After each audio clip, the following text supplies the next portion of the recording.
জীবনে আলো এক অপরিহার্য অংশ, কিন্তু সেই আলোর উৎস কোথায় তা জানতে হলে অবশ্যই আসতে হবে ওয়েলিংটন নাগরিক কল্যাণ সমিতিতে।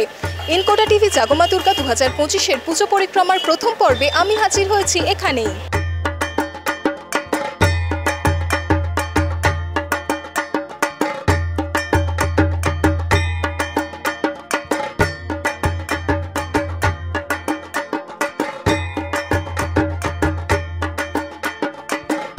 আমাদের একটা বিষয় ভাবনা আছে, নাম হচ্ছে আলোর উৎস। আলো একটা হয় বাইরের আলো আর একটা ভিতরের আলো। বাইরের আলো বলতে আমরা বুঝি সূর্যের আলো।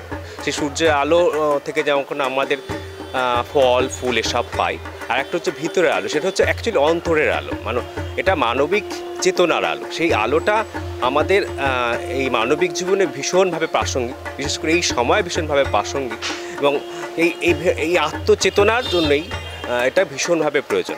সেইটাই মূলত আমরা এখানে তুলে ধরার চেষ্টা করব। এই মানবিক চেতনাটা আমাদের এই পথ দেখিয়েছে রবীন্দ্রনাথ ঠাকুর, এবং তার কিছু রচনা, মূলত তার কিছু নাটক, রক্তকরবী, অচলায়তন, রাজা, এই তিনটে নাটকের অনুপ্রাণিত হয়ে আমরা তার কিছু চিত্রকল্প এখানে আমাদের মতো করে উপস্থাপনা করব।